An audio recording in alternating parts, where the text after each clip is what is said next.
Avant de lancer cet épisode, sachez que Serial Entrepreneur est sponsorisé et soutenu avec amour par QuickBooks France, l'allié comptabilité des entrepreneurs. Nous savons à quel point la comptabilité est importante pour les entrepreneurs. QuickBooks, c'est un logiciel tout en un, complet, ultra simple et intuitif. C'est l'outil numéro 1 chez les entrepreneurs. Fini les saisies manuelles, toutes les tâches chronophages et récurrentes sont automatisées. La gestion de la facturation et des dépenses est totalement digitalisée. La solution est évidemment 100% conforme à la législation française, l'accompagnement est gratuit et le service client est basé en France. Retrouvez toute l'offre de QuickBooks sur quickbooks.intuit.com. Le lien est à retrouver en description de l'épisode. Un grand merci à QuickBooks d'être le sponsor du podcast.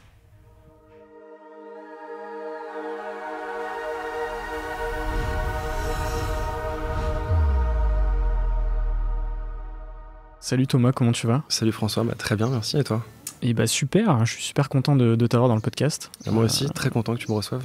Je pense qu'on va aborder pas mal de sujets, ça va être très intéressant, ça va être un épisode très cool. Pour te présenter un peu rapidement, alors on a les oiseaux qui arrivent en direct, ça va être parfait, un petit fond sonore, les petits oiseaux, c'est le printemps, on aime bien. Donc tu as fondé le Sales Lab l'année dernière, les systèmes de vente pour multiplier par 3 tes rendez-vous et closer 90% de tes prospects. Alors c'est une de tes activités puisque tu fais également du consulting. On aura l'occasion d'en parler. Moi, ce que je te propose, c'est de démarrer sur ton parcours et de me dire un peu qu'est-ce que tu as fait avant d'entreprendre. Et je sais que l'entrepreneuriat a commencé assez tôt. Ça a commencé assez tôt, avec pas mal de petites boîtes, de petites bêtises, de petites erreurs et une sorte d'évolution. J'ai monté ma première boîte à 19 ans pendant mes études. Enfin, boîte, entre guillemets. C'était une marque de fringues que je vendais en boîte pendant les soirées de mes copains et tout. Donc, c'était pas un truc de fou. Mes premières expériences, tu vois, à créer un produit, à le vendre, etc. Et puis après, j'étais en école de com. J'ai fait l'ESP après l'ESSEC. Je fais 1 an à l'ESSEC, je me suis barré.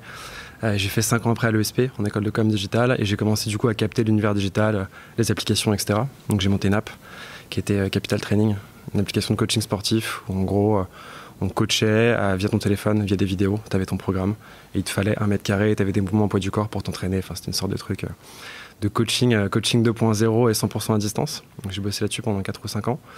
Et après, on n'a pas réussi à faire décoller ça parce que trop de concurrence, parce que pas assez de différenciation. On avait Nike en face, on avait Adidas, donc on a bien percé pendant un moment. On a chatouillé les tops de l'App Store, puis après on est vite redescendu dans les bas-fonds du classement. Donc j'ai switché et j'ai rencontré à cette époque Olivier Ramel de chez Kimono, que j'ai rejoint du coup dans l'aventure au tout début. J'ai fait 1 an en tant que sales là-bas, 1 an après à gérer justement l'équipe des sales. Et 6 mois sur la partie expérience client qui était un pôle qui me tenait à mort à cœur. Et j'ai fini par retourner après l'entrepreneuriat parce que ça me plaisait trop, c'était mon amour presque de jeunesse et ce que je voulais faire et là que je m'épanouissais le plus. Et du coup j'ai fondé le Sales Lab dont tu parlais. Et là on est dessus depuis 1 an, donc j'ai une double activité. J'ai à la fois le côté formation où j'accompagne des commerciaux, des entrepreneurs, etc. Et à la fois un côté de conseil où j'accompagne des boîtes, des startups et des plus grosses boîtes sur des thématiques de croissance B2B, sales, marketing, un petit mélange des deux. Donc voilà, un peu un résumé on va parcourir tout ça, ce petit résumé de tes différentes expériences. La première chose, c'est effectivement, toi, tu t'es lancé dans l'entrepreneuriat direct après les études. Est-ce que justement, avant ces études, tu t'es toujours dit j'ai envie de devenir entrepreneur? Ou est-ce que c'est venu comme ça Ouais, pas spécialement. Naturellement. Pas spécialement, je me le disais pas. Je savais que je voulais créer des choses et que j'avais cette volonté d'être super libre. J'avais un peu un caractère de merde, j'avais du mal avec tout ce qui était autorité, etc. Donc je voulais monter mon business pour avoir ma tranquillité, ma liberté. Et j'avais cette envie aussi de créer des produits, de les développer, de créer quelque chose en partant de rien, tu vois. Donc voilà, et c'est venu après parce que je m'ennuyais et en fait je voulais faire des choses. Tu vois, donc j'ai commencé à créer des petites marques de fringues, des petits trucs, plus par plaisir et surtout par challenge.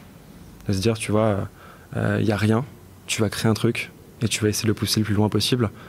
Pas forcément par but d'arriver loin, mais par envie de faire bouger un truc et de le créer. Exactement ça. Donc j'ai toujours kiffé ça.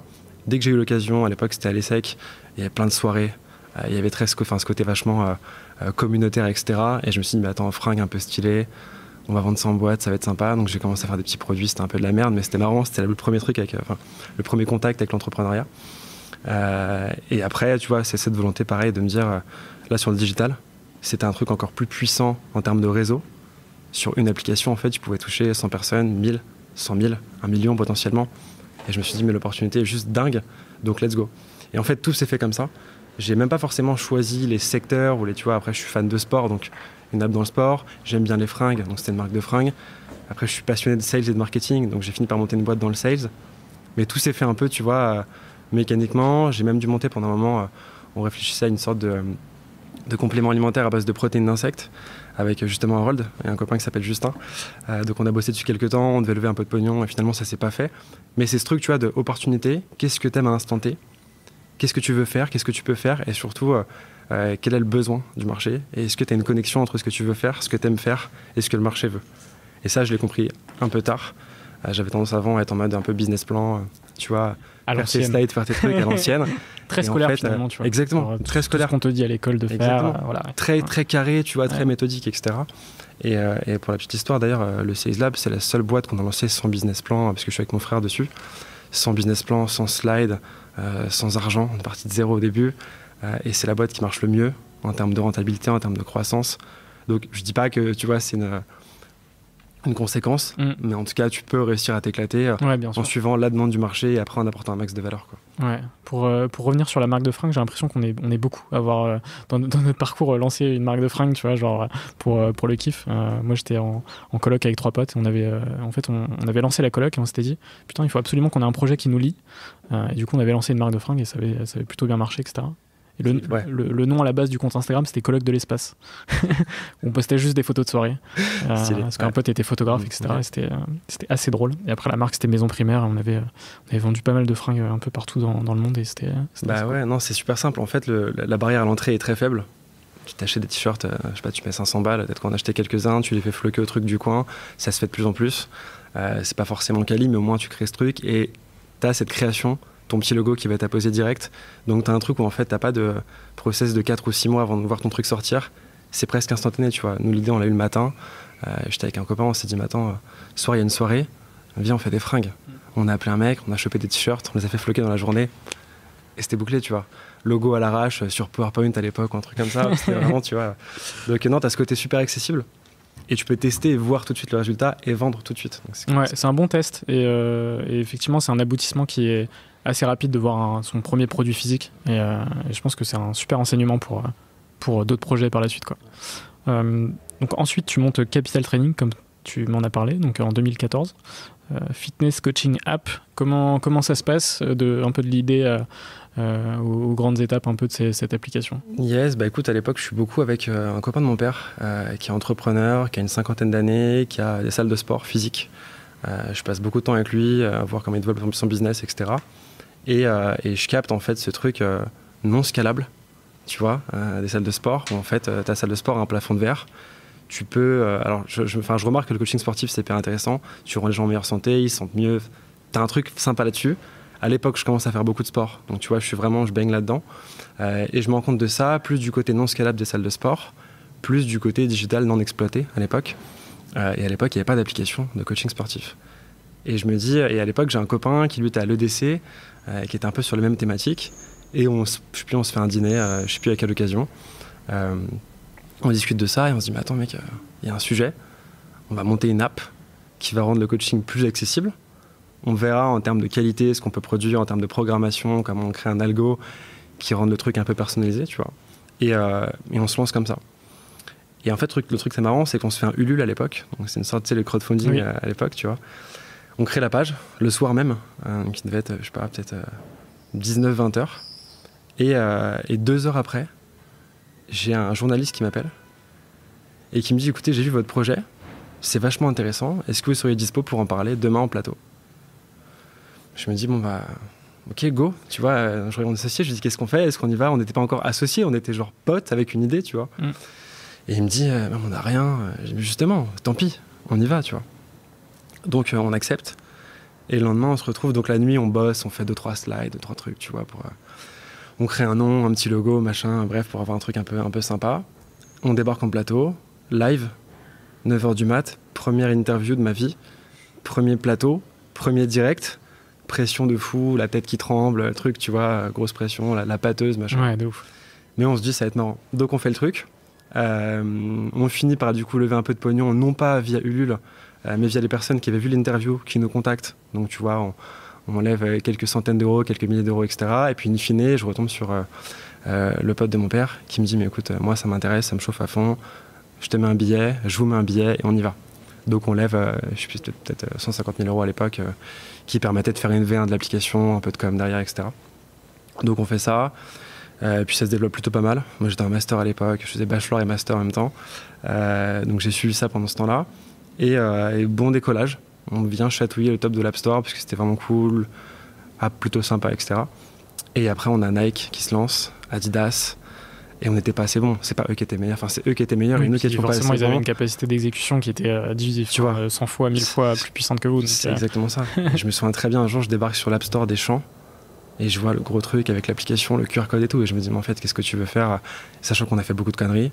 On avait fait une grosse stratégie d'influencing à l'époque. Donc, au lieu de bosser sur le produit, on a mis peut-être, je sais pas, 40 000 balles sur le produit et le reste en com. Influenceurs, machin, des gros influenceurs, des petits. Au début, c'était pas le début de l'influence, mais c'était quand même, tu vois, pas aussi développé que maintenant. Donc, forcément, ça cartonnait. Sauf que ton budget, tu le crames en 2 semaines. Donc, on a cramé. Et on s'est retrouvé à un stade avec plus de budget, tu vois. Ouais. Et où les gens te demandent peut-être des évolutions à ton produit. En fait, sur les applications, si tu fais pas évoluer très fréquemment, avec des mises à jour fréquentes, etc., ça fonctionne pas. Donc on a galéré pendant 1 an, à fond. On s'est rapproché de Reebok pendant un moment, avec le marketing, etc. On a fait quelques vidéos ensemble. Donc bref, il y a peut-être des perspectives d'évolution ensemble. Et finalement, ça s'est pas fait. Donc on a laissé filer le truc. Et puis grosse phase down, du coup, parce que 4 ans à bosser pendant les études, le soir, le week-end, plus après 1 an full-time. Et là, tu te dis, je prends quand même une claque dans la tronche. Et c'est bien, parce que c'est le marché finalement qui te met une claque. Donc voilà, et à cette époque-là, je rencontre Olivier Ramel, par Harold justement. Et il me raconte l'histoire de Kimono. Alors j'ai 2-3 opportunités de gérer des team sales à gauche à droite dans différentes boîtes. Mais je tombe amoureux de la vision de Kimono, des fringues personnalisées. Donc je connaissais un petit peu ça, parce que tu vois, c'était ce que je faisais Retour aux sources. À petite échelle, exactement, tu vois. Et je kiffe la vision, le truc culture design, bien plus que les fringues, les bureaux, l'univers, etc. Donc je l'ai rejoint. 1 année du coup, full sales en mode machine de guerre, où en fait, après une claque dans la gueule, tu veux un peu te sortir de l'eau. Et tu fais que bosser, comme un malade, pour te prouver qu'en fait tu peux faire du chiffre. Et je fais peut-être 1,5 million ou 2 millions. Donc ça me relance, tu vois, sur l'année. Après du coup, je manage l'équipe. Donc je commence à faire la formation, le management, etc. Et donc voilà, ça s'est suivi comme ça, ça a enchaîné. Sans temps d'arrêt en fait, direct t'as bougé. J'imagine qu'il y a eu peut-être 1 mois. C'est qu'il n'y a rien. Enfin, ouais. Voilà, c'est un mois. C'est pas... Bah en fait 1 mois un peu à, tu sais, à broyer du noir. Et sauf qu'en fait tu te dis mais attends, j'ai quand même une vie de ouf dans un pays de fous. Et j'ai la chance de pouvoir monter des boîtes, la chance d'avoir fait des études, la chance de pas être en galère financièrement. J'avais mon appart qui me coûtait pas grand chose. J'avais de quoi le payer, tu vois. Et je me dis, merde, si toi tu t'arrêtes, genre, enfin voilà, arrête l'entrepreneuriat à jamais, et, tu vois. Donc voilà. Dans une grotte et voilà. Ouais, c'est ça, tu vois. Donc je me suis dit, bah, go. Petite prise de recul et puis. Prise de recul. Et en fait, tu repars. Ouais. Et en fait, t'as besoin de ça. Tu vois, t'as besoin de repartir, de reprendre confiance et de te dire, en fait, je peux faire ça. Ouais. Tu vois. Et après, c'est bon, ça repart naturellement et tu t'éclates, etc. Donc mini down, mais qui je pense te sert beaucoup. Et qui te permet de repartir au charbon et vraiment d'être à 300% sur l'aventure d'après. Donc ensuite c'est Harold donc de comme vidéo et comme média qui te met en relation avec Olivier. Yes. Tu rentres chez Kimono en tant que sales.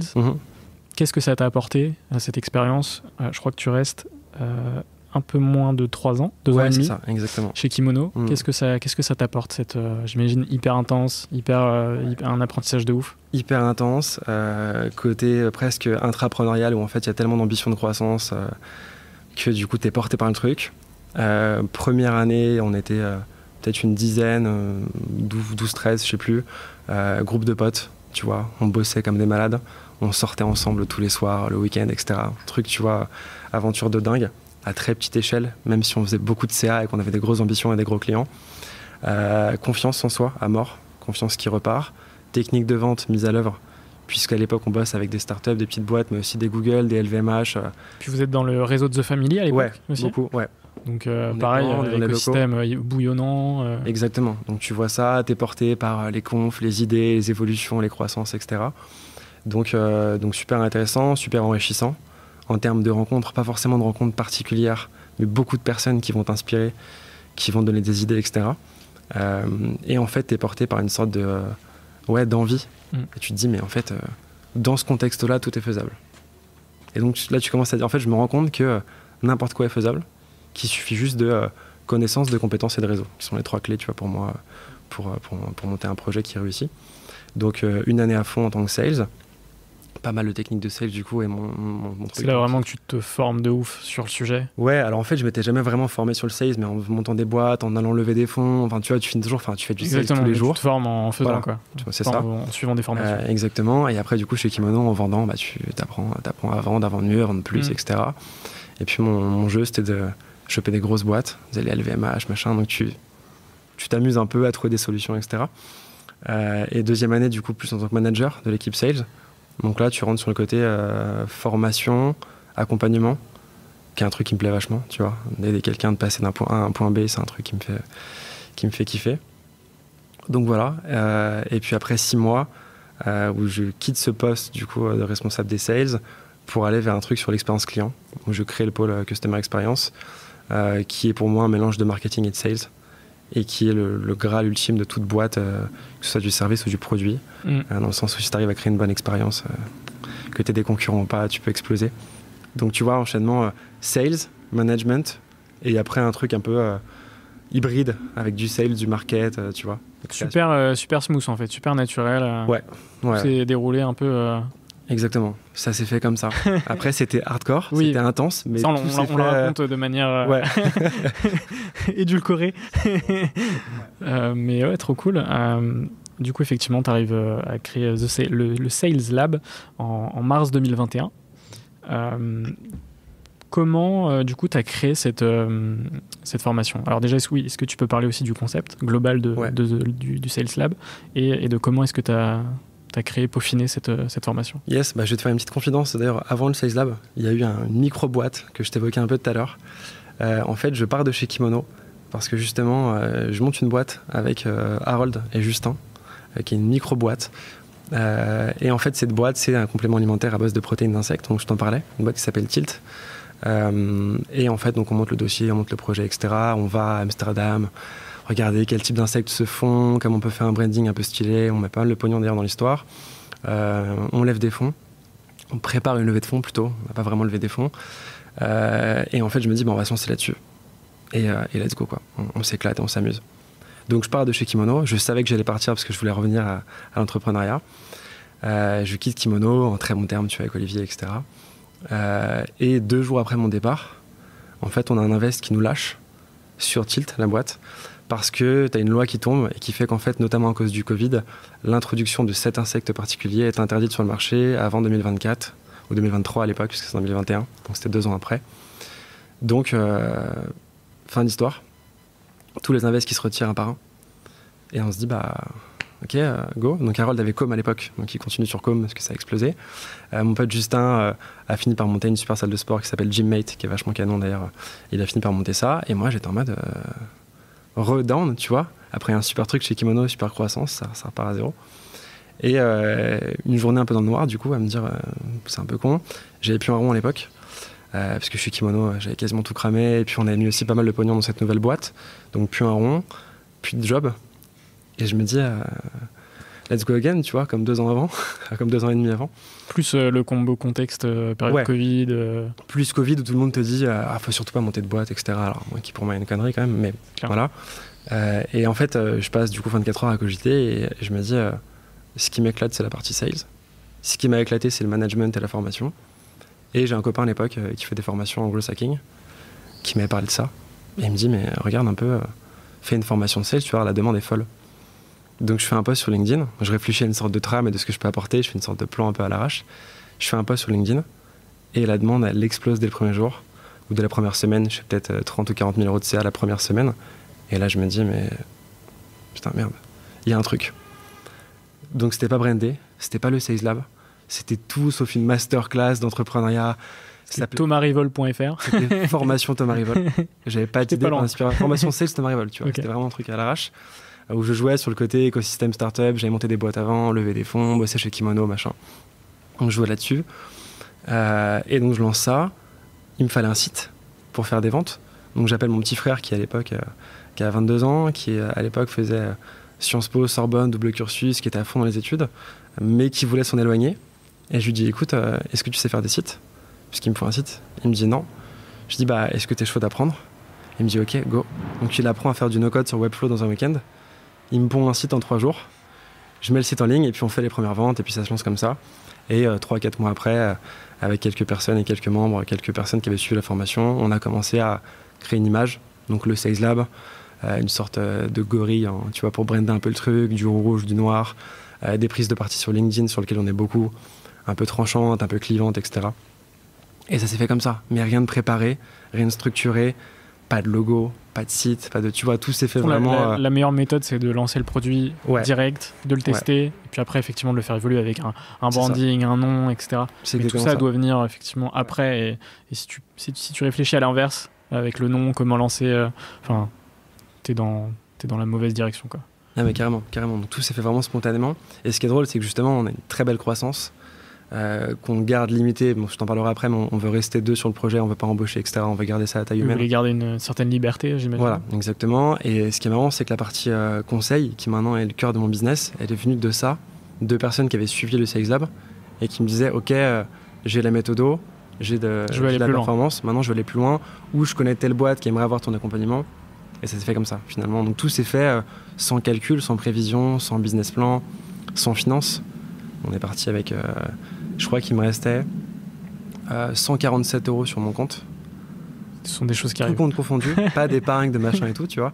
147 balles sur mon compte en mars 2021, avant que ça explose, tu vois. Mais j'avais plus rien, donc je me suis dit, tant qu'à faire, on va monter un truc de 0 et on verra, tu vois. J'ai même pas de quoi payer mon loyer à la fin du mois, donc c'était vraiment... c'est pour ça qu'on a fait des préventes avant que la formation soit sortie, tu vois. Oui, histoire de rester un peu tu vois safe. Ouais. Donc c'était un peu n'importe quoi. Avec le recul, on regrette pas du tout. Mon frère, depuis, il a droppé ses études et s'est mis à fond avec moi. En fait, ça le saoulait. Oui, vous êtes 2 associés aujourd'hui ? Ouais, exactement. Donc voilà, il s'est mis à fond dessus. On fait pas mal de création de contenu ensemble, pas mal de choses. Et donc voilà. Et donc tout s'est fait, tu vois, vraiment spontanément, sans réfléchir. Même lui, il m'a dit c'est bon, mes études, ça me gonfle, j'en ai marre. Mon diplôme va pas me servir tant que ça. Donc go, je vais apprendre. Et donc tu vois, il s'est lancé. Ça fait quoi d'entreprendre avec son frère, justement ? C'est très marrant, hyper sympa, on a une très très bonne relation, on est très très proches, on s'entend super bien, il est très smart, tu vois, il bosse bien, il est super réactif, très cognitif, donc tu vois, ça fit à fond. Et ouais, non, hyper agréable, on peut se dire que c'est risqué, maintenant, tu vois... Au final, c'est risqué de s'associer avec n'importe qui. Donc. Ouais, tu vois, et ce qui est marrant, c'est que mes précédentes associations, c'était pas forcément super bien passé, mais pourtant, tu vois... je pense que c'est lié à de l'humain, c'est lié à des erreurs que tu fais toi aussi à titre perso, exactement. Des rancœurs, des trucs que tu dis pas, des choses que tu fais pas correctement aussi. Tous les trucs que tu mets sur le tapis et puis un jour après, ça sort. C'est exactement ça, tu vois. Donc maintenant il y a une sorte de début de sagesse, tu vois, qui se fait ressentir et tu te dis voilà, il y a un pépin. Avec l'âge aussi, c'est normal. Ouais, et 30 ans qui arrive dans 10 jours, tu vois. Ça doit être ça. Le petit palier. Exactement. Sur cette période, on n'a pas parlé de 2 sujets, mais on va en parler, c'est de Clubhouse et de LinkedIn. La première étape, effectivement, Clubhouse. C'est d'ailleurs là, sur ce réseau, qu'on s'est rencontrés, comme beaucoup de gens qui vont passer dans le podcast. Qu'est-ce que ça t'a apporté, Clubhouse, et cette période où on était sur Clubhouse 10 heures par jour? Ouais, c'était folie. C'était incroyable, d'ailleurs, cette trend qui est vite retombée, d'ailleurs. Ça a duré 2-3 mois max. Ouais, c'est ça, mais super intense. Donc, c'était vraiment 6, 7, 8 heures tous les jours.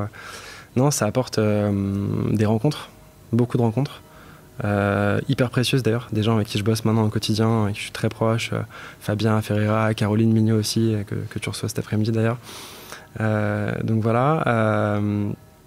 Et une ouverture d'esprit, parce qu'en fait tu te connectes d'une room à l'autre avec n'importe qui. Des gens qui habitent à 500 mètres de chez toi, des gens qui habitent à 300 km ou à 1000 km. Donc ouverture d'esprit, je commence à capter les enjeux de la création de contenu. Je me dis, tu vois, en fait, on crée des rooms autour de diverses thématiques. Les gens sont intéressés. Il y a un truc là-dessus. Donc je commence à capter ce truc, tu vois. Je commence à prendre plaisir à parler aussi, à l'oral. J'étais très pas réservé. J'ai même été un peu grande gueule, tu vois, mais j'aimais bien être chez moi, faire mon truc, pas trop m'exposer. Et là, je commence à prendre plaisir à discuter, à échanger et à m'enrichir moi et à essayer aussi d'enrichir quelques personnes, tu vois. Donc voilà. Donc vachement cool. C'était la diversité des sujets qui étaient abordés. Enfin, moi, je me rappelle notamment des rooms qu'on faisait avec William. C'était les sujets allaient de l'espace à... c'était hyper large, quoi. Ouais, c'était fou, c'était complètement fou. Donc hyper sympa, surtout quand t'es curieux et que t'as envie de diver dans plein de sujets, tu vois. Et ensuite LinkedIn, qui est la suite, on va dire, logique de la création de contenu. Plus d'un côté business, puisque je m'étais lancé sur LinkedIn et je savais que j'avais une audience dessus. Donc je me suis dit, au lieu de prospecter, je vais créer du contenu. On verra si ça attire des personnes. Et pour l'instant, c'est ce qu'on a fait, tu vois, création de contenu qui du coup attire des personnes vers le Sales Lab ou vers le conseil. T'as mis quelques mois à cartonner sur LinkedIn. C'était quoi un peu ta strat là-dessus pareil, de la fréquence franchement, pas de strat au début. C'était juste créer du contenu. Je sais que justement, Caro m'a beaucoup conseillé au démarrage. Elle était très présente dessus. Donc elle m'a pas mal conseillé. Mais après, c'était en fait de me dire apporter un max de valeur gratuitement. Sortir des trucs, tu sais, à l'époque, c'était les e-books et les machins, ou les micro-masterclass online et tout. Et je me suis dit, mais en fait, apporter de la valeur gratuitement. Après, j'ai compris que tu avais un double enjeu, un de qualité de contenu et deux de viralité. Donc, que pour faire de la viralité, il fallait faire un contenu un peu clivant ou un peu engagé. Donc, j'ai commencé à capter cette mécanique. Et après, j'ai capté la mécanique de communauté qui était ultra puissante et qui, pour moi, d'ailleurs, est game changer. Et en fait, le truc qui est génial, c'est que tu peux poster une fois par jour. Ce qui est quand même... c'est pas énorme, mais ça reste assez costaud si tu veux te renouveler et pas faire du réchauffé. Et avoir une audience folle, complètement dingue. Donc j'ai commencé à faire ça. Et après, tu as une sorte de courbe, tu vois, d'exponentialité sur ta viralité. Et donc sur ton business, quand tu penses conversion, tu arrives en fait à attirer des personnes vers ton profil, à convertir via ton profil et après faire du business. Donc c'est une sorte de tunnel, tu vois, assez logique. Mais c'est de la conversion indirecte, puisqu'en soi, tes posts, c'est pas. Tu parles de plein de sujets, mais effectivement, tu vends rien. Mais forcément, il y a des gens qui sont intéressés qui vont regarder ton profil et qui. C'est exactement ça. Et donc, c'est de la vente, c'est du sales, mais de la vente inversée, quoi. C'est de l'inbound à 100%, qui est vachement sympa, parce que t'as pas cette démarche pushy. Même si moi, ce que j'enseigne au quotidien, c'est des méthodes pour ne pas être pushy dans la vente, tu vois. Donc, je fais exactement l'opposé de ce que j'enseigne, tu vois, et de ce que je fais en consulting. Mais ouais, c'est une démarche qui est vachement intéressante. Et le point qui est important, c'est que ça reste de la formation, donc tu as une variable de confiance entre deux personnes, entre la personne qui va suivre la formation et la personne qui va la donner. Et tu as un truc de fit, où en fait, si tu ne fites pas avec la personne qui te donne un cours, ça passera pas. Tu vas pas vouloir voir sa tronche pendant 2, 5, 10 heures, ça passera pas si ça fit pas.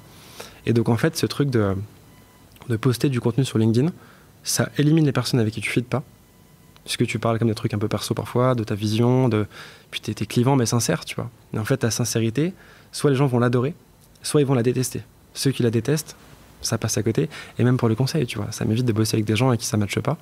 Donc en fait, in fine, tu te retrouves à bosser avec des gens avec qui tu partages des valeurs de business, de vie, de philosophie de vie, tu vois.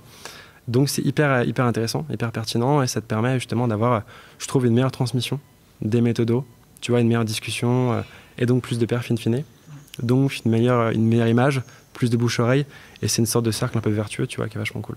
Ouais, et puis en fait, il y a un gros parallèle quand même sur les relations sociales traditionnelles, tu vois, avec justement cette relation de confiance qui est créée naturellement, ce fameux fit, tu vois. Ouais, complètement. En soi, c'est comme quand tu rencontres quelqu'un et tu deviens un pote ou pas, tu vois, avec la personne, ce fit-là, tu l'as ou tu l'as pas, en fait. Ouais, c'est carrément ça. Et ce qui est marrant, alors ce qui est dur à apercevoir, c'est la proximité que tu vas créer avec les personnes qui te lisent.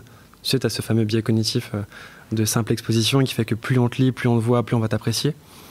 Et tu vois, on n'a pas non plus une audience folle, mais on fait peut-être 1 million de vues par mois. Et donc en fait, ce qui est déjà très bien. Ouais, c'est pas mal, mais par rapport à LinkedIn, par rapport à les gros créateurs LinkedIn, t'en as qui font, tu vois, bien plus. Bon, après, on est très bien l'outil, on est vachement content. Et tu vois, on a peut-être 10 000 abonnés chacun avec mon frère.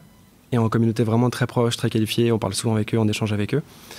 Et tu te rends pas compte en fait que quand tu cliques sur un bouton publier, t'as 15, 20 000, 30 000, parfois 50 000 ou 100 000 personnes qui vont te lire, tu te rends pas compte de ça. C'est comme si tu parlais dans un stade de foot. Ouais, c'est ce que je me dis, tu vois, c'est exactement ce que je me dis. Donc c'est assez dingue. Mais t'as pas ce stress de te dire je parle à plein de monde.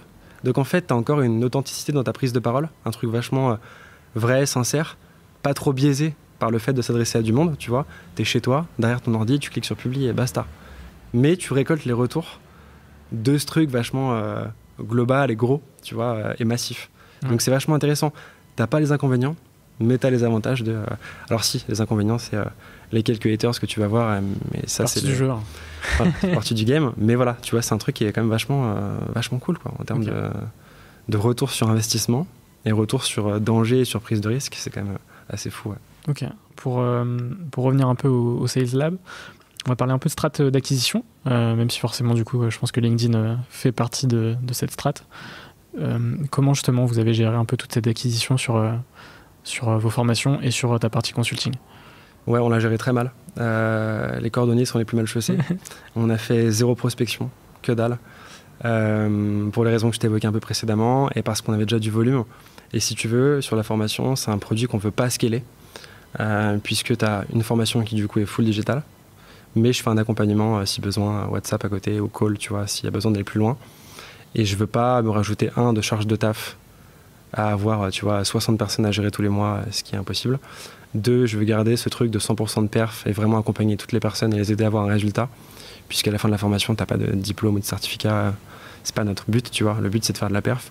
Et je sais que si on scale ça, on perd ce côté, tu vois, taille humaine et vraiment, enfin, je connais chacune des personnes. Et suivi tu vois, personnalisé, etc., qui apporte toute la valeur du... Exactement. Donc pour l'instant, là, on a limité ça. On a ça, du coup, en entrant, des personnes qui nous rejoignent, tu vois, via les podcasts qu'on peut faire, via le contenu sur LinkedIn essentiellement, via du bouche-oreille aussi beaucoup.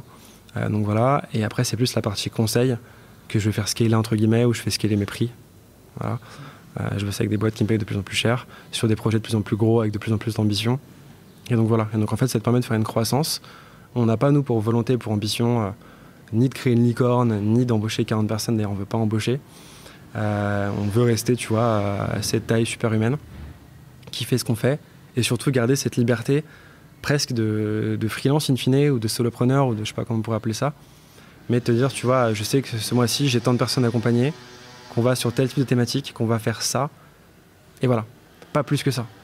Ça veut pas dire que c'est un manque d'ambition, au contraire, tu vois, j'ai une grande ambition et je veux vraiment accompagner un max de personnes. C'est pour ça aussi que je fais du contenu, c'est pour apporter de plus en plus de valeur à de plus en plus de monde, tu vois. Mais côté business, je veux pas retomber dans cette usine à gaz de trucs, tu vois, à vouloir embaucher, scaler à tout prix, machin. Parce qu'en fait, in fine, quand tu fais scaler ton business, tu fais aussi scaler tes emmerdes. Exactement. Et là, sur ce business-là, j'ai pas envie de ça. Je te dis pas que dans 5 ans, j'aurais pas une volonté folle de tenter de créer une licorne ou un petit cheval, en tout cas, tu vois. mais voilà, pour l'instant, c'est un truc qui nous éclate et on prend vachement de plaisir à faire ça. Donc, ouais, ça peut. De toute façon, c'est des visions qui peuvent évoluer. Ouais, clairement. Mais toi, ce que je vois, c'est que votre priorité, c'est la liberté finalement. Ouais. La liberté et qui n'empêche pas justement le succès et la scalabilité en termes de la scalabilité financière. Ouais, clairement. Bah là, pour le coup, niveau liberté, on est bien, tu vois, top. On arrive à bien gérer nos journées et je suis en plein là-dedans, justement, de cette thématique de qu'est-ce que tu peux faire de tes journées. Là, je vais faire de plus en plus de contenu en ce moment, ce qui veut dire enlever un peu de business. Donc, comment garder le même niveau de revenu en inversant la tendance, tu vois. Donc, vendre plus cher ton temps, ou vendre plus de formations, mais peut-être du coup des produits digitaux, et c'est pas spécialement ce que je veux faire, parce que je veux garder ce côté, je veux pas tomber sur le côté un peu infopreneur, tu vois, qui peut être bien, mais qui n'est pas ma vision des choses. Enfin, n'est pas cohérent en tout cas avec ma vision des choses. Donc voilà, pour l'instant, ça évolue comme ça. On verra après. Mais non, pour l'instant, c'est top. Donc on suit le flow et on verra où ça nous mènera. Et est-ce que tu peux me parler justement de cette formation ? Qu'est-ce qu'on retrouve quand on prend cette formation ? Yes, en gros, ça t'accompagne sur la partie commerciale. Donc sur trois pôles, on va dire. L'acquisition, la conversion et l'expérience client. Tout parallèle avec Kimono n'est pas du tout hasardeux parce que c'est la même méthode, tu vois. Et en gros, l'idée, c'est d'abord, décomplexer la vente. T'as plein de personnes, en fait, qui ont des super business, mais qui sont pas à l'aise avec le fait de vendre. Parce que tous les adages connus, fais pas ton vendeur, machin, tu vois, tu connais l'histoire. Et parce qu'on voit aussi beaucoup de personnes qui vendent mal, qui viennent t'agresser, soit par téléphone, soit dans tes mails, etc. Donc la première vision, c'est ça. C'est décomplexer l'approche de la vente et te faire capter qu'en fait, quand t'as un putain de produit ou un putain de service, tu peux vendre. Et c'est pas mal, et au contraire. Si tu réponds à un problème avec une solution, c'est un bon truc. Donc ça, c'est la première brique, qui est presque de l'ordre du mindset. Et après, quand on rentre pragmatiquement sur la méthode, en gros, donc acquisition, conversion, expérience client. Acquisition, on voit toutes les techniques d'acquisition. Donc on commence par bosser l'offre. Comment tu peux rendre ton offre plus sexy, comment tu crées une offre plus sexy que celle de tes concurrents, enfin, tout ce truc-là. Ensuite, ton ciblage. comment tu cibles intelligemment. Et ensuite, après, cold emailing, donc comment tu envoies des emails, comment tu fais tes séquences. Cold calling, comment tu appelles pour booker un rendez-vous, quelles sont les techniques, etc. Une partie sur la création de contenu et une grosse partie sur le personal branding, notamment via LinkedIn, comment ça te sert pour développer ton business. Donc, grosse brique d'acquisition, très quali, tu vois, où en fait on veut faire du quali, on veut des rendez-vous quali derrière, donc c'est du B2B only. Mais on veut pas booker 60 rendez-vous, tu vois. C'est comment tu peux booker peu de rendez-vous, mais super qualifiés, pour faire 100% de conversion ou t'en approcher sur la seconde partie. Donc seconde partie, conversion.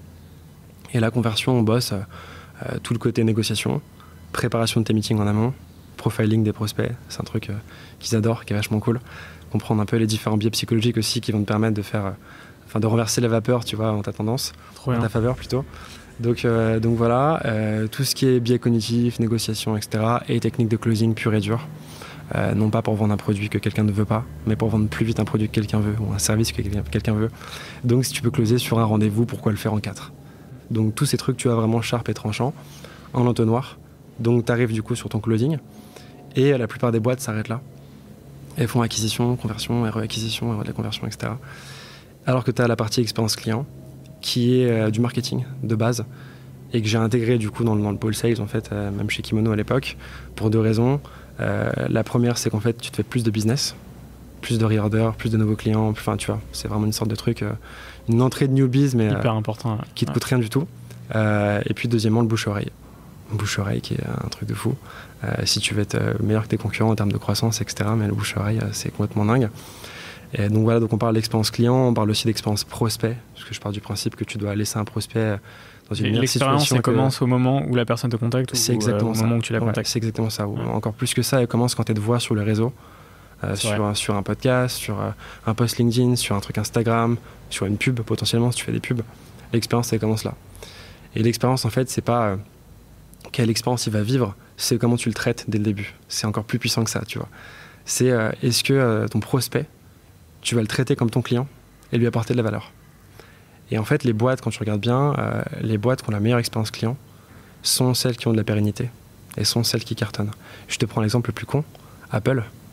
Tu regardes l'expérience client, quand tu vas acheter ton produit, quand tu l'ouvres, tu vois, c'est complètement dingue. Tu commandes un truc, tu arrives, tu fais pas la queue, ils te reçoivent, tu as 10 caisses, tu vois, tu as un suivi, tu reçois un message, machin, tu es accompagné, tu as une question, tu passes un coup de fil, on te répond tout de suite. Donc c'est l'exemple le plus bidon et bateau, mais le plus parlant en fait, tu vois. Et en fait, tu captes que l'expérience client, c'est ce qui fait la différence. Et en fait, tu vois, à produit égal et à service égal, l'expérience client va tout changer. Et une boîte peut faire 20 fois plus de croissance si justement elle a cette, même pas ce souci de l'expérience client, mais cette passion de l'expérience client. Te dire en fait, ce client, qu'est-ce que je peux faire maintenant pour le surprendre et pour le rendre fou ? Ou ce prospect, si tu prospectes. Et nous, tu vois, chez Kimono, c'est un truc qu'on avait vachement à l'esprit. Je me disais à chaque fois que j'avais un client, qu'est-ce que je peux faire pour le surprendre ? Est-ce que là, ça va être un call ? Est-ce que ça va être un cadeau ? Est-ce que ça va être de débarquer chez lui avec une box surprise, avec un nouveau produit, tu vois ? Et on avait cette démarche, en fait. Et ce truc de se dire, voilà, comment tu peux mettre du sun, tu vois, et kiffer et prendre du plaisir. Et en fait, ce qui est marrant, c'est que quand tu fais ça, tes clients le sentent. 2, tes prospects ont envie aussi d'avoir la même expérience. Donc, ils viennent plus facilement. Donc, tu n'es même pas en démarche de closing. Tu es en démarche d'accompagnement vers une signature, tu vois, c'est encore plus simple. Et donc voilà, c'est un truc, tu vois, et où toi aussi d'ailleurs tu prends beaucoup plus de plaisir, parce que forcément une bonne relation avec tes clients, si t'as l'impression d'être avec des potes, tu vois, et que t'as des super feedbacks, quand t'envoies des photos avec tes produits ou des machins, c'est quand même un truc qui est hyper cool. C'est un peu l'expérience Disneyland, quoi. Ouais, voilà aussi, exactement. Tu vois, exactement. C'est carrément ça. T'arrives, t'as des paillettes dans les yeux, quoi. C'est carrément ça, tu vois, c'est carrément ça. C'est la même idée. Ok, super intéressant, donc c'est vraiment tout le cheminement de réfléchir à l'offre, aux produits, etc., jusqu'à la livraison et tout ce qui est après, quoi. Carrément, ouais. Est-ce que tu peux me donner quelques chiffres sur ton business ? Ouais. Quelques chiffres. Donc là, ça va faire 1 an qu'on a commencé, 1 an et 1 mois. Sur la partie Sales Lab plus conseil, on a un peu plus de 300 000 € de chiffre d'affaires. Ce qui est plutôt cool parce qu'en fait, c'est un business à 99% de marge. Donc c'est vachement cool. On a accompagné 280 personnes, je crois, au moment où je te parle. Des sales, commerciaux, freelance, solopreneurs, différents profils. C'est ça qui est vachement enrichissant en fait, c'est que une vraie diversité de clients, quoi. Donc super enrichissant, puisqu'in fine toi tu connais ton métier, qui est le sales, mais tu découvres tous les métiers des personnes que tu accompagnes. Donc hyper cool, tu vois, hyper cool. Et puis l'humain reste la variable la plus cool. Tu te connectes, tu connectes les gens entre eux, c'est quand même un truc qui est hyper sympa. Donc voilà, et en termes de chiffres, c'est à peu près tout. C'est déjà très bien. C'est déjà très bien. C'est quoi un peu les objectifs futurs? C'est continuer dans cette vibe. Accompagner 1000 personnes. 1000 entrepreneurs, 1000 freelances, etc. Alors, je ne veux pas le faire le plus vite possible, parce que sinon, ça nuit à la qualité. Ouais. Mais j'ai ce... Puis ça colle avec ce que tu as dit avant. Ce truc, tu vois, au début, c'était le milestone, faire 1 million de CA tout seul ou à deux. En un mois. Ouais, non, tu vois, au début, c'était 1 million sur 1 an ou 2 ans. Et je sais qu'on risque d'y aller. Mais maintenant, c'est plus le milestone, parce que ça n'a aucun sens, en fait. Si ce n'est le truc... Oui, c'est pas ton objectif numéro 1. C'est dans un coin de ta tête, mais c'est ça peut se faire. Maintenant, c'est plus, c'est 1000 personnes accompagnées.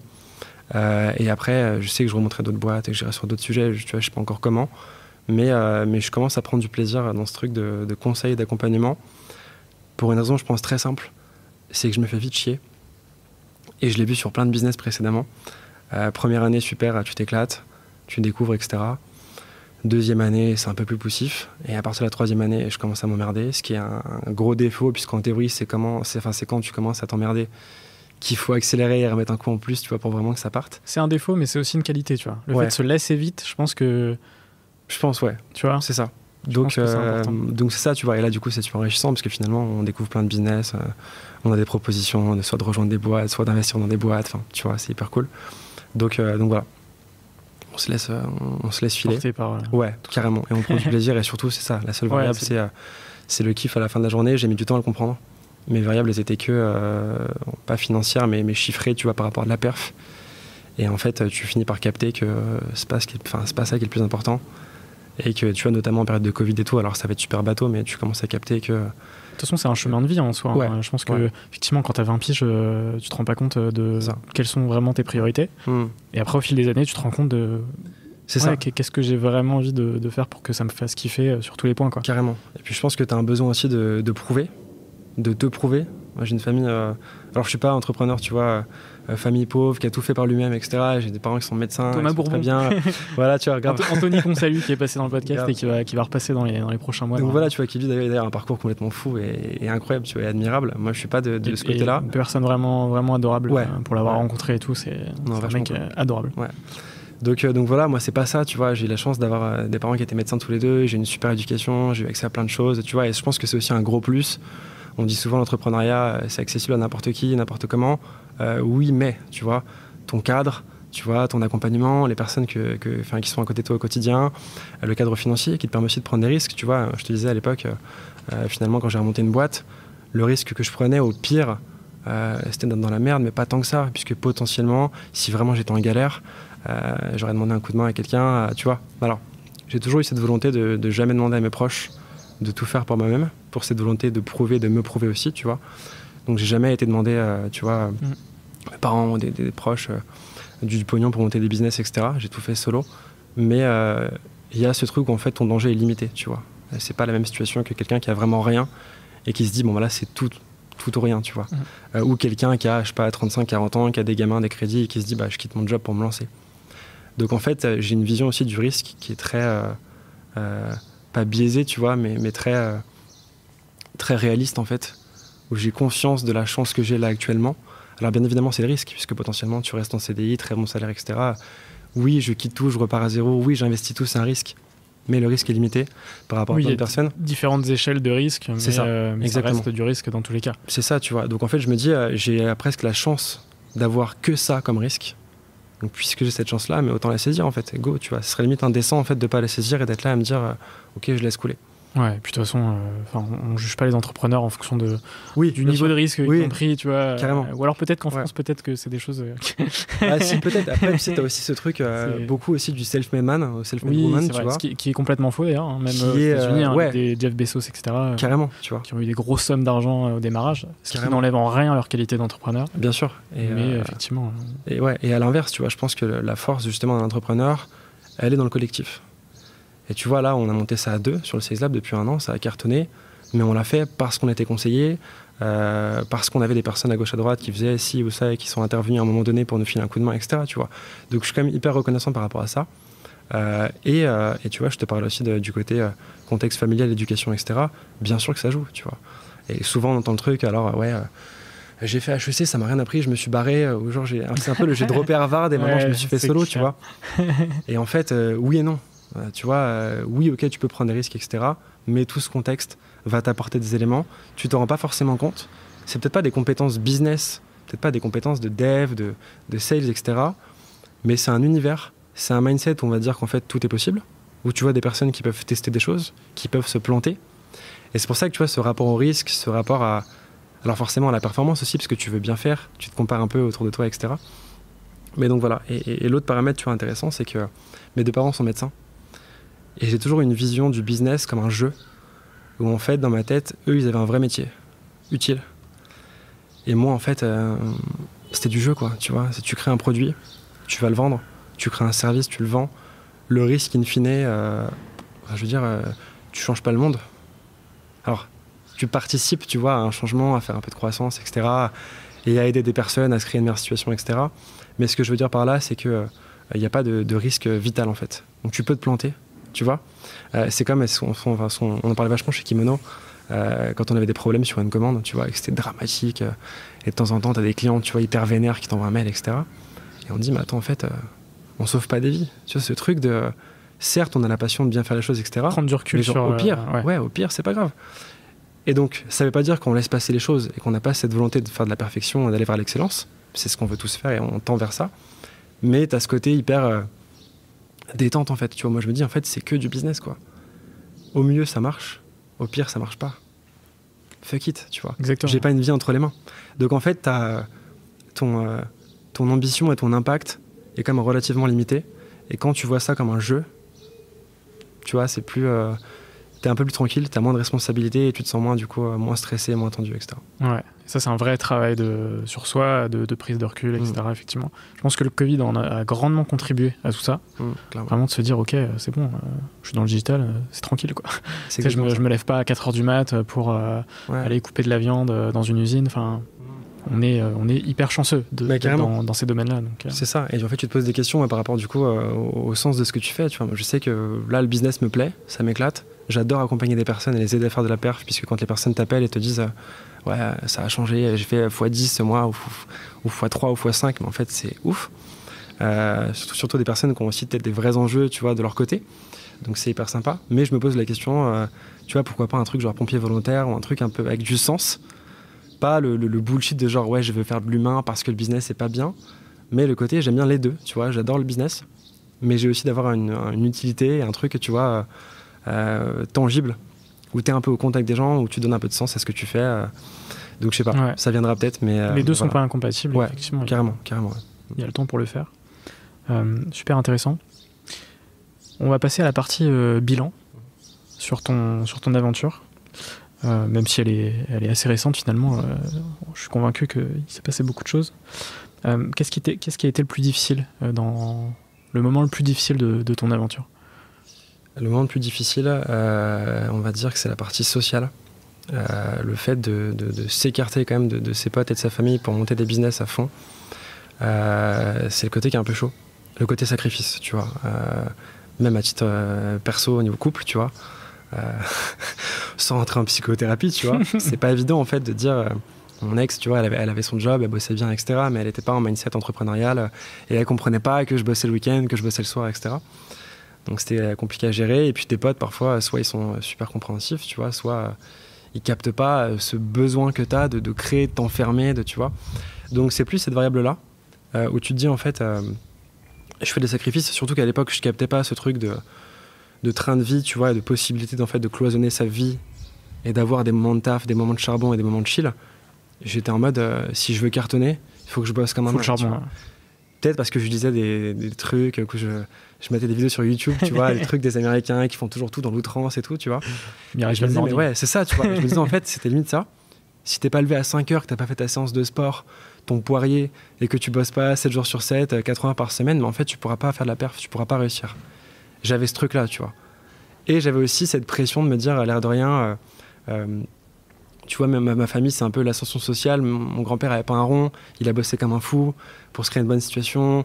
Mes parents bossaient comme des dingues aussi, tu vois, 12 ans d'études, machin. J'avais ce truc de me dire, je veux continuer à performer, à les rendre fiers, à me rendre fier, à me prouver des choses, tu vois. Donc, full pression. Et j'étais en mode, il faut absolument beaucoup bosser, il faut être le meilleur. Et, tu vois, ce truc très qui en fait est bien, je regrette pas, mais avec le recul, tu te dis, mais en fait, c'est pas le sens de ta vie. Si à chaque moment de ta vie, tu cherches à être le meilleur, tu le seras jamais. Spoiler, tu verras toujours des gens meilleurs. Maintenant, la question, c'est qu'est-ce qui te rend heureux, qu'est-ce qui rend heureux tes proches, qu'est-ce qui est utile pour ton marché, voilà. Et quand tu captes ça, du coup, tu prends la vague. Et in fine aussi, tu t'entoures de personnes qui comprennent ta démarche. Et tu vois, mes potes, maintenant, j'ai un cercle proche très très restreint, avec qui je passe du coup beaucoup de temps, de qui je suis très proche. Mais je suis moins dans ce truc, tu vois, une exubérance, de voir 500 personnes, c'est moins mon truc, tu vois. Donc voilà, j'ai recentré du coup les relations très proches, et je m'entoure de personnes qui du coup comprennent un peu les enjeux, les problématiques, tu vois, qui captent ça. Donc maintenant, c'est beaucoup plus tranquille. Et ouais, je vis mieux le truc, tu vois. Je suis moins reclus, fermé, même si forcément tu as des moments de sacrifice. C'est un peu comme des saisons de business, tu vois. Je dis souvent ça, tu as une saison pour hard work, tu bosses comme un fou. Une saison un peu plus tranquille, où tu fais peut-être du coup des relations, tu parles avec des gens, etc. Et une saison potentiellement pour rien foutre. Alors, saison, c'est pas 4 saisons par an. Ça peut être 4 saisons sur une même journée, ça peut être sur une même semaine. Mais je vois ça de manière, tu vois, moins... moi, je bosse comme un dingue, et après on verra. C'est plus nuancé, tu vois. Et encore une fois, je suis convaincu que c'est un travail qui se fait au fil des années aussi, tu vois. Ouais. Vraiment de se dire, de toute façon, au démarrage, forcément, tu vas faire des erreurs, tu vas couper les ponts avec tout le monde, tu vas te mettre dans le charbon du lundi au dimanche, tu vas tester des trucs qui vont pas du tout t'aller, les douches froides, le yoga le matin à 5h, enfin, effectivement, chacun tu vois, doit avoir sa routine, ses habitudes, et en fait, tu les crées au fil du temps, et tu te rends compte ouais, c'est carrément ça. En fait, toute ta life, quoi. Ouais, mais en fait, souvent, tu vois, on a ce truc un peu dogmatique, qui vient, je pense, des bouquins, de ce qu'on lit, de ce qu'on entend, etc. Où, in fine, en fait, quand tu vas écouter quelqu'un sur un podcast, sur une vidéo, etc., ça va être une opinion par rapport à une vie, par rapport à un historique, par rapport à un passé, tu vois, une histoire. Et donc, en fait, l'air de rien, même si le propos est mesuré, t'auras un vécu. Et donc, en fait, si toi, tu te colles à ça, ton vécu sera pas le même. Ton vécu n'a pas été le même. Donc, ça va pas exactement matcher avec ce que t'es, avec qui tu es, avec ce que tu peux faire, etc.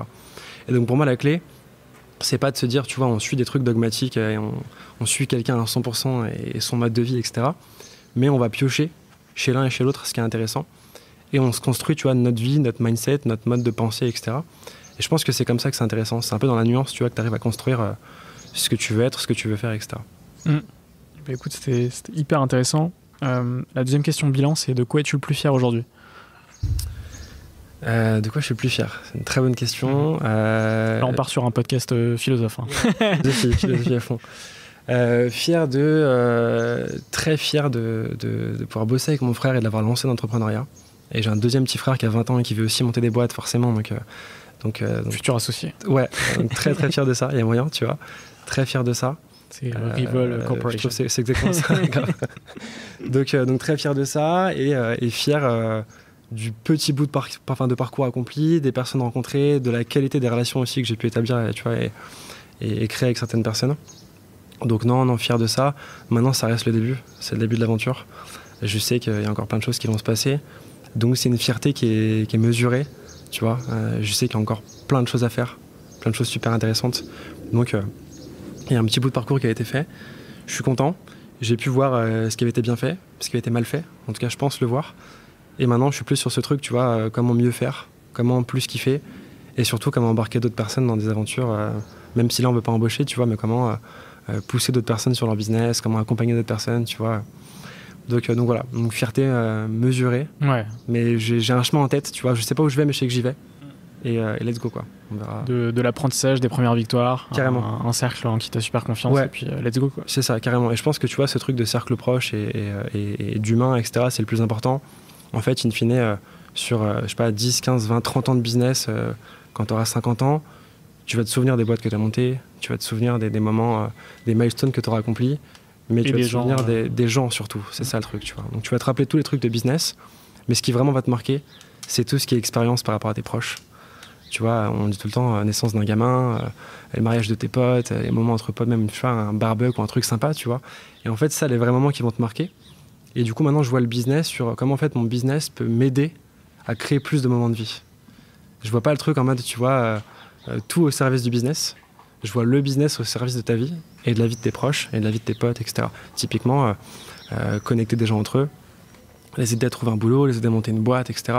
C'est un truc que je trouve hyper cool parce que ça te marque. Parce qu'il y a des moments de vie, en fait, tu vois. Plus que le milestone business de j'ai créé une boîte avec tant de personnes ou j'ai fait 10 millions de CA, ou, tu vois. Je suis moins là-dedans.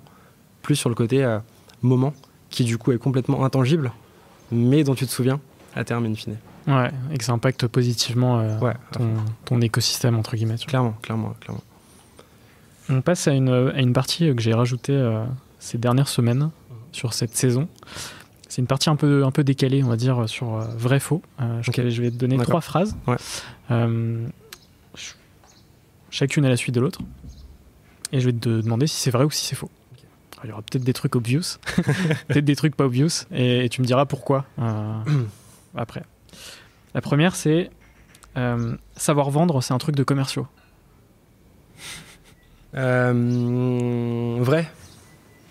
Vrai, c'est un truc de commercial, mais c'est bien d'être commercial. Et quand tu le captes, t'es à l'aise avec ça. Comme je te l'ai dit, on n'est pas à l'aise avec la vente parce qu'on pense que c'est chiant et qu'on dérange. Quand tu captes que ton produit est vraiment incroyable et qu'il répond à un besoin fou, mais go, va vendre à 1 personne, 100 personnes, 1000 personnes. Donc, c'est un truc de commercial parce qu'il faut être commercial dans l'âme, mais on peut le devenir, c'est ça la bonne nouvelle. Donc oui, vrai. Tu m'as surpris dans ta réponse. Tu l'as fait exprès. La deuxième, c'est LinkedIn, c'est le réseau social le plus performant pour l'acquisition B2B. Je vais te dire vrai. Dans mon cas et dans le cas de beaucoup de personnes que j'ai accompagnées, c'est un réseau où il y a peut-être 10 millions de personnes en France qui sont actives fréquemment. En B2B, bien évidemment, c'est une machine d'acquisition. Donc ouais, je pense qu'en termes de B2B, c'est complètement fou. Après, tu auras toujours des contre-exemples, tu vois, de l'acquisition par mail ou par call, etc., qui va cartonner sur d'autres business. Mais je pense que sur la partie inbound, vraiment création de contenu, avec cette démarche de conversion derrière, ouais, sans hésiter, c'est la plateforme qui est la plus efficace, avec un gros avantage, c'est qu'elle ne coûte rien. La création de contenu, c'est gratuit, c'est du jus de cerveau, de la matière grise et du temps. Donc oui, le temps, c'est de l'argent, mais en tout cas, tu n'as rien à sortir. Donc ouais, si on me dit demain, business B2B, il faut que je me lance, LinkedIn à 200%, même sans payer les abos, etc., tu te lances sur la création de contenu, et ouais, carrément. C'est hyper puissant. Et la troisième, c'est si mon business n'est pas compris par les autres, c'est qu'ils n'y connaissent rien. Faux, complètement faux. Et ça, c'est un très très bon point d'ailleurs. Et je pense que souvent, tu vois, quand tu montes ton business, tu manques d'humilité. Tu penses avoir raison. Nous, on se disait, tu vois, mais attends, l'application, elle est géniale à l'époque sur Capital. On a bossé pendant 6 mois, enfermés dans nos bureaux, tu vois, dans le bureau, enfin chez moi, en gros, sur mon bureau, tu vois, au sens propre du terme, à bosser sur une V2. Et on s'est dit, mais attends, là, c'est incroyable. Là, il y a ça, etc. Et en fait, tu sors ta version 6 mois après, et ton marché te met une claque dans la gueule et te dit, mais en fait, mec, t'es mignon, mais on s'en fout, c'est pas ça qu'on veut. Nous, ce qu'on veut, c'est ça. Et ça, ce qu'ils veulent, c'est ce que Nike fait. C'est ce que Adidas fait, parce que eux, justement, ils écoutent leurs consommateurs, tu vois. Et c'était une des premières claques. Et en fait, plus tu montes de business, et encore, j'en suis au tout début, tu vois. Ça fait qu'une petite dizaine d'années, sur la petite échelle, mais plus tu montes des business, plus tu te rends compte qu'en fait, ton marché a raison. Et que si tu n'écoutes pas ton marché, t'es cuit. Alors, tu auras toujours un contre-exemple, tu vois, quelqu'un qui va créer un produit, qui va cartonner, qui sera un peu dans sa tour d'ivoire, etc. Mais généralement, si tu veux, un bon produit ou service, et 2, créer une bonne relation, tu es obligé d'écouter ce qui se passe sur ton marché et d'avoir cette humilité, de te dire, j'ai une compétence, tu vois, que je vais mettre au service de quelqu'un, mais je vais modeler ma compétence par rapport à ce que veut le marché. Et si je fais pas ça, je suis cuit. Nous, on l'a vu sur la formation, j'ai lancé un plan, et puis après, j'avais des feedbacks. On me disait, attends, est-ce que tu parles de ci, est-ce que tu parles de ça? Et j'étais en mode, ouais, je parle de ça. J'en parlais pas, mais du coup, je l'ai intégré. Et quand j'ai tourné, en fait, je me suis nourri de tout ce qu'on me demandait pour créer un produit. Et c'est pour ça qu'en fait, in fine, ça fitait, puisque c'était exactement ce que le marché voulait, tu vois. Donc ouais, franchement, indéniablement... Ouais. Je suis totalement aligné avec ce que tu as dit. On va pouvoir passer à la 5e partie du podcast, l'avant-dernière, sur les rencontres, le mindset et l'entrepreneuriat. Et ma première question, c'est est-ce que tu peux me parler d'une rencontre qui a marqué ton aventure?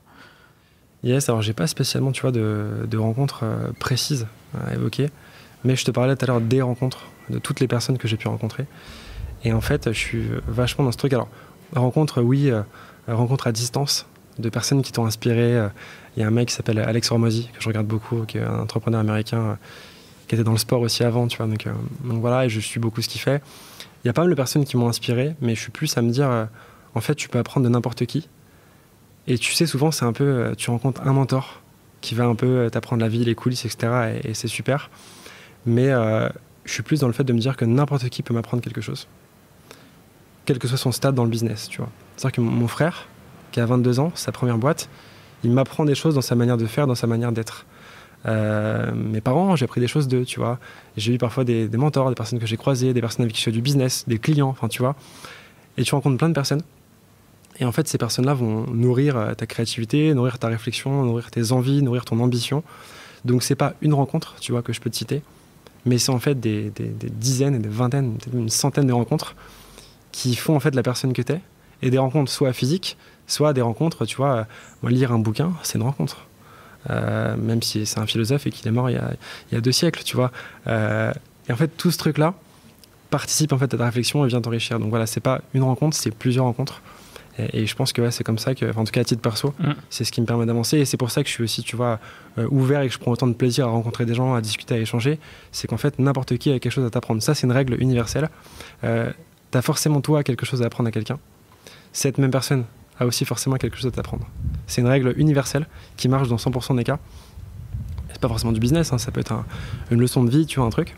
Et donc en fait, quand tu penses comme ça, tu profites de chaque rencontre pour aller creuser chez l'autre ce qu'il peut t'apporter. Tu le fais inconsciemment, tu vois, et tu te nourris de tout ça. Donc ouais, ensemble de rencontres, et ça pour moi, tu vois, c'est le truc le plus important.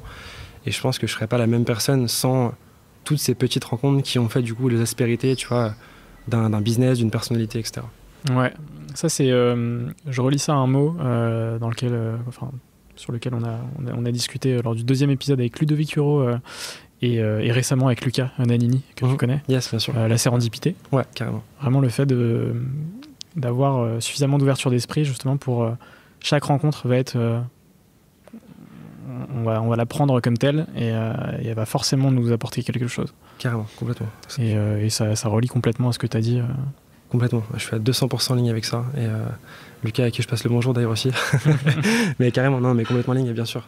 C'est évident. Pour moi, c'est une des bases aussi importantes pour avancer dans la vie et dans son business. Clairement, et d'ailleurs, pas que pour le business. Ouais, exactement. C'est pour ça que je dis avancer dans la vie. Ouais, c'est carrément. Ouais, carrément.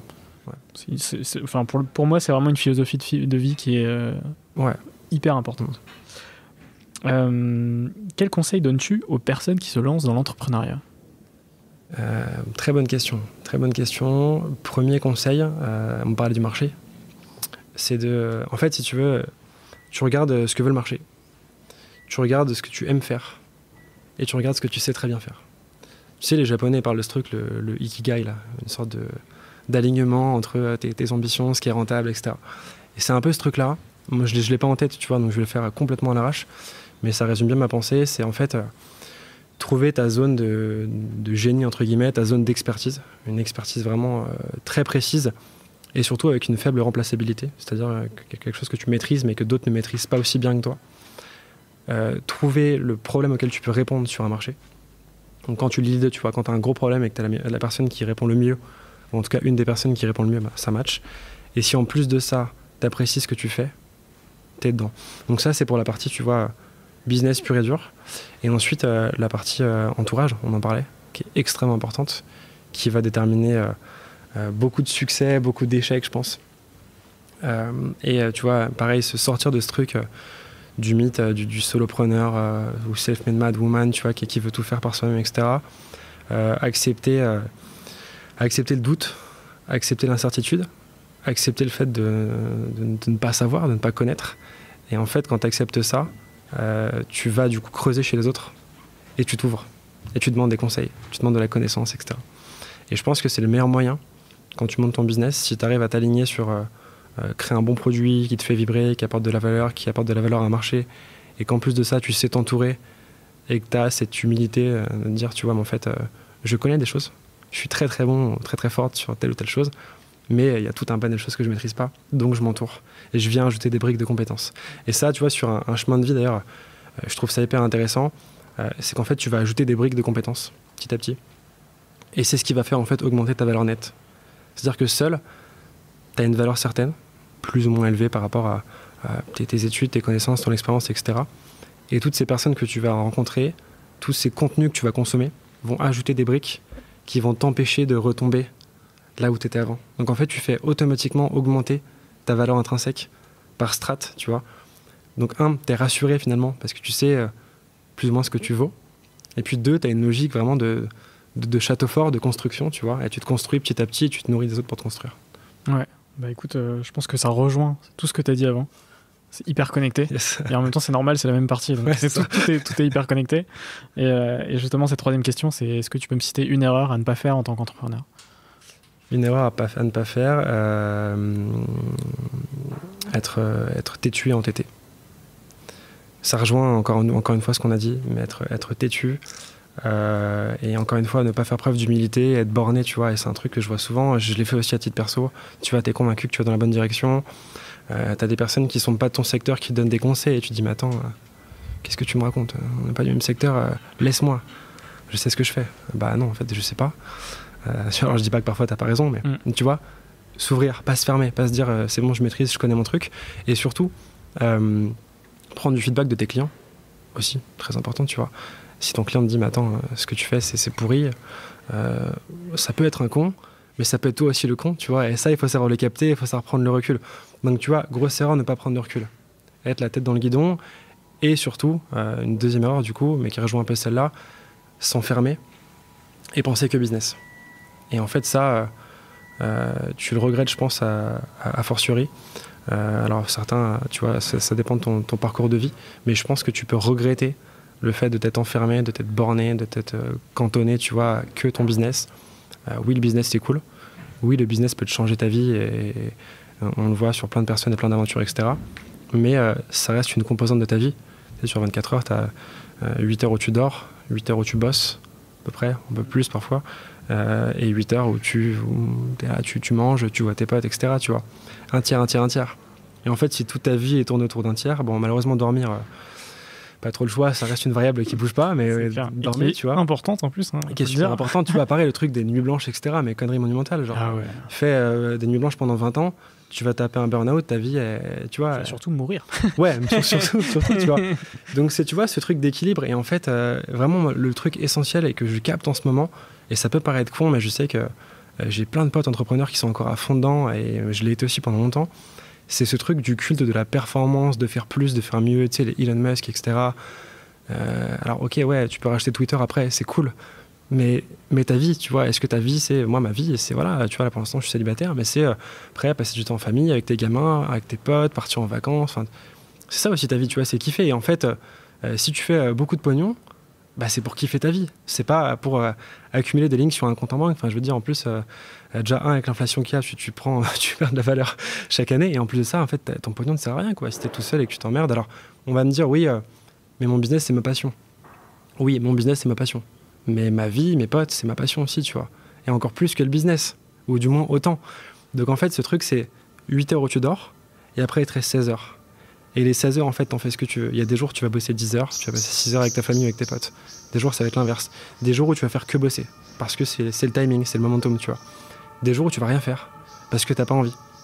Et donc en fait, pour moi, c'est ça ce truc, tu vois, c'est d'aller chercher le curseur, de le mettre où tu veux, et de surtout pas être dogmatique, avec une vision du tout ou rien, parce que tu finis forcément par le regretter in fine, à un moment donné. Ouais, et puis la réussite, je pense qu'effectivement, c'est d'avoir la liberté, le choix de choisir ces momentum, tu vois, et de choisir quand tu bosses, etc. C'est exactement ça. Ouais, c'est de pouvoir le faire. Tu sais, il y a toujours le pouvoir et le faire, et de le faire, et de prendre conscience de ça, tu vois. Et en fait, quand tu commences à faire, et moi je te dis, c'est un cheminement qui est récent, la sagesse de mes jeunes 30 ans qui arrivent et le début de Barbe Blanche, tu vois. Je commence pas encore à la Edouard Philippe, tu vois. Mais je commence à capter ce truc. En fait, je me dis, mais attends, ouais, on monte des business, c'est super, et j'adore ça, je vais en monter plein d'autres, je suis convaincu.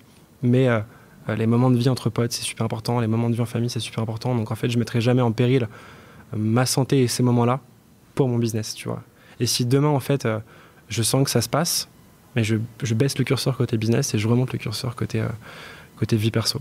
Et en fait, c'est ce qui est pour moi le plus important, et surtout ce qui te permet d'avancer de manière pérenne, sans te fermer et en t'épanouissant, parce qu'on parle d'épanouissement pro. Mais l'épanouissement perso, si tu bosses comme un malade, il vient pas en cohérence avec tu vois. Je pense que ça fait partie du socle, tu vois, l'épanouissement perso. Clairement. Si t'as pas d'épanouissement perso, tu peux pas avoir d'épanouissement pro, je pense. Clairement. Et d'ailleurs, effectivement, t'es beaucoup plus performant à titre pro quand tu sais que t'es soutenu, que t'es suivi, quand tu sais qu'en fait tu vas te faire une bonne bouffe le soir, que tu vas partir en week-end, que tu vois, t'es beaucoup plus. En fait, t'es beaucoup plus, on va dire, skin in the game, tu vois, encore plus dedans, parce que tu sais que c'est temporaire, que tu vas charbonner comme un malade, mais qu'après ça va être détente, dîner, machin, etc. Et donc tu kiffes encore plus le chemin, parce que c'est pas un truc sans fin, tu vois. C'est un peu le truc, tu montes la pierre, la falaise, tu vois, et elle finit par te retomber sur la tronche, quoi. Donc là, c'est vraiment, tu vas par palier. Step by step. Ouais, et je pense que c'est comme ça qu'en fait, tu t'éclates, que tu prends du plaisir, et surtout qu'en plus, tu peux faire rejaillir ce plaisir sur ton entourage et tes proches, tu vois. T'as ce côté un peu... En fait, je suis convaincu que tu as une responsabilité sur, on va dire, le bien-être et le quotidien des personnes qui t'entourent. Et tu as ce devoir aussi oui, toi, t'épanouir, mais de participer à l'épanouissement des personnes qui sont avec toi, tu vois. Et si tu es en mode fermé, focus, faire la gueule, etc., tu passes à côté, tu vois. C'est exactement ça. Du tout. On passe à la dernière partie de notre échange, avec des petites questions rapides. Pas de piège.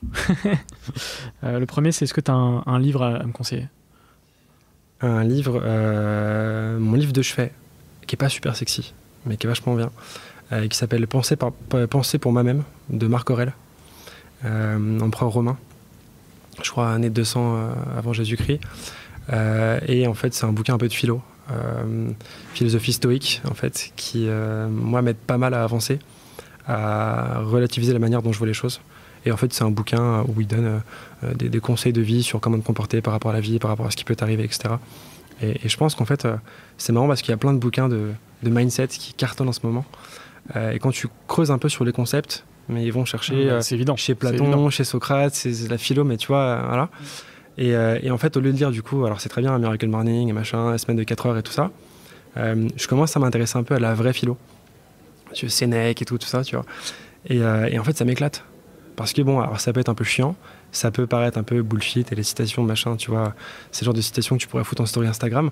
Mais en fait, quand tu creuses un peu, ça t'apporte des réponses, ça t'aide en fait à faire un cheminement. Et ça vient parfois matcher avec une situation de vie, un moment de vie. Et en fait, quand tu relis les deux, bah good. Donc, Penser pour moi-même de Marc Aurèle, hyper cool, très très sympa. Je note. Moi, il y a quelques années, j'ai suivi un mec qui m'a fait aimer la philo sur YouTube, c'est Cyrus North. Je sais pas si tu connais. Je l'ai vu passer, ouais, je l'ai vu passer. Et un mec génialissime qui parle justement de philo avec passion et... Mais ça me dit quelque chose.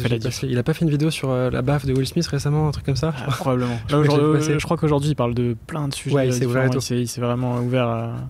Yes, je l'ai vu passer. Il est plus bankable aujourd'hui qu'il y a quelques années. Mais en tout cas, au tout début, il a vraiment démarré là-dessus sur la philo et justement... accessible. Ouais, exactement. Ouais. Rendre accessible la philo. Donc hyper intéressant. Le deuxième, c'est est-ce que tu as un film ou une série à me conseiller? C'est une très bonne question. Je suis très très mauvais pour ça, parce qu'en fait, dès que je commence une série ou un film, alors la série, je regarde un épisode et j'arrête. Ouais. Donc j'ai commencé peut-être 90% des séries sur Netflix, mais j'en ai fini 0%. Ça m'arrive aussi. Film, c'est une bonne question. J'ai vu un film très sympa avec Mario Casas qui s'appelle L'Accusé, si je dis pas de bêtises. Une sorte d'Agatha Christie, mais version 21e siècle. Très cool, bon scénario, bonne histoire, des petits turns et tout, vachement cool. Mais sinon, je suis pas très... j'ai une consommation, en fait, je lis plus de bouquins. Parce qu'en fait, le bouquin, t'es focus, tu peux pas faire un truc en même temps. Alors que le film, je me défocus, tu vois. Ouais. Alors je regarde beaucoup et je mate aussi des matchs de foot et des machins. Je suis pas le mec genre qui lit que des bouquins et tout, tu vois. Mais le bouquin, c'est le moment de focus où en fait, tu peux pas répondre à des messages et lire ton bouquin. Donc bouquin, ça me déconnecte. Donc voilà, donc ouais, film, je te dirais L'Accusé, si j'ai pas de bêtises, film espagnol. Mario Casas, qui est un super acteur, je trouve, qui joue hyper bien, et qui a fait un autre film qui s'appelle, qui a joué dans un autre film qui s'appelle Impardonnable, si je dis pas de bêtises, où il joue le rôle d'un mec en chaise roulante et un rôle hyper touchant, hyper bien joué, enfin franchement bluffant. Donc 2 films avec Mario Casas. Je sais pas s'il verra ce podcast, mais je pense pas, mais s'il le voit. S'il le voit un jour, on lui enverra. On croppe l'extrait, on lui envoie sur Insta. Si tu pouvais racheter n'importe quelle boîte sans limite financière, ce serait laquelle? Très bonne question. Pour le kiff ou pour l'argent? Pour les deux. C'est une très très bonne question. C'est une super question. Doctolib. qui a une croissance complètement dingue, et parce que aussi j'ai baigné dans l'univers médical et je capte un peu les enjeux, les problématiques, etc. Et je trouve qu'ils ont une vision assez dingue, et ce qu'ils ont réussi à exécuter en peu de temps, c'est stratosphérique. Donc je dirais ça. Et après, pour le kiff, The Boring Company, on parlait d'Elon Musk. Franchement, une boîte qui fait des lance-flammes qui sert à rien, ça me mange avec de fou. Non, et le côté, tu vois, peut-être SpaceX. C'est un kiff, tu vois. C'est un truc tellement stratosphérique. Du produit pour aller dans l'espace, d'ailleurs, ouais, tu vois. Et en fait, alors lui, il est peut-être un peu fou, tu vois, et un peu, même si c'est un entrepreneur brillant, mais ce côté truc irréalisable, impensable. Tu vas te dire, je vais créer une boîte en fait, et on va aller habiter sur Mars. Qui fait ça? Et en fait, la vision est tellement folle que ça m'enjaille, tu vois. Je kiffe ce truc. Donc si demain ça devait être, je pense que ce serait plus SpaceX, ouais, pour la vision et pour le côté hyper novateur, et le côté un peu seul contre tous, tu vois. Moi, je suis pas la NASA. J'ai créé une boîte et on va aller sur Mars. Et en plus, je crois que la NASA a utilisé maintenant, je crois les combinaisons, etc. Ouais, exactement. Ouais. Donc ça, c'est quand même stylé. Franchement, mais tu vois, c'est marrant parce que c'est pas du tout en corrélation, en cohérence avec ce que je t'ai dit précédemment. Mais en même temps, là, c'est mais tu me dis une différent. Question, il faut que je parte en couille. Donc Exactement. c'est le concept de la question. Effectivement, t'as bien compris le truc. Y a-t-il une question que tu aurais aimé que je te pose, mais que je ne t'ai pas posée? Non, je pense qu'on a parlé de business, on a parlé de dev perso, de philo. Équilibre de philo très intéressant. Le dev perso est très souvent relié à la philo. Ouais, non, je pense que si, une question. Quelle personne t'aurais aimé que j'invite dans ce podcast? Je sais pas. Juste après. C'est juste après. C'est juste après. Et ben voilà. Tu lis dans ma trame, c'est terrible. Et pourtant, je vois pas ici parce qu'avec les reflets. Oui, spoiler, je n'ai pas envoyé de trame avant l'épisode. Effectivement, quel entrepreneur tu me conseilles? C'est drôle parce que je t'aurais conseillé 3 personnes. Alors après, bon, on va rester un peu dans l'entre-soi, mais c'est des personnes que je vois au quotidien et que j'apprécie vachement. Je t'aurais dit Caro, que tu reçois cet après-midi. Je t'aurais dit aussi Harold Gardas, que je sais pas, tu vas peut-être le recevoir, mais qui est très sympa et qui a vraiment monté une belle boîte avec Com. Et je t'aurais dit Fabien Ferreira, avec qui je bosse, qui est un mec hyper cool, hyper talentueux sur ce qu'il fait, très très bon, on bosse beaucoup ensemble, et qui est un mec qui humainement est moi mon gros match de. Alors on s'est rencontrés sur Clubhouse, tu vas en parler de Clubhouse. Et ce qui est drôle, c'est qu'on a commencé à bosser ensemble tous les jours à distance. On s'étant vu genre peut-être une fois dans nos vies. Et qui est un bête de mec, gros fit en tant que pote, tu vois, en tant qu'ami maintenant, gros fit humain, et qui est un mec avec des super valeurs et très très bon niveau business. Donc je pense que ça pourrait être être intéressant. Donc je jette une bouteille à la mer, et Fabien, si tu nous vois, dédicace. Il y aura plein de dédicaces dans cet épisode. Il y a beaucoup de dédicaces. C'est terrible. Et la dernière question, c'est quoi pour toi un entrepreneur? Très bonne question. Un entrepreneur, c'est une personne qui a envie de faire bouger les choses, qui a envie de créer, et qui a envie de s'entourer et d'emmener des personnes dans une histoire, dans une aventure. Alors ça peut être des collaborateurs, des associés, des clients, etc. Mais pour moi, sur l'entrepreneur, il y a une vision changement. C'est-à-dire il y a un truc qui ne va pas. Je pense avoir une solution pour que ça change. Let's go, on y va. On s'entoure, j'y vais solo, je trouve des clients, des invests, peu importe. Mais j'ai cette vision d'apporter du changement. Donc c'est essentiellement ça. Et on n'est pas que, tu vois, entrepreneur du changement. Moi, je mets vraiment le changement dans le côté entrepreneur. Et pour moi, c'est ça, tu vois, apporter une réponse à un problème tangible, réel, et se démener. Il y a un côté un peu mission, tu vois. Quelle est ma mission? Qui j'emmène avec moi dans cette mission, dans cette épopée? Et let's go, on y va.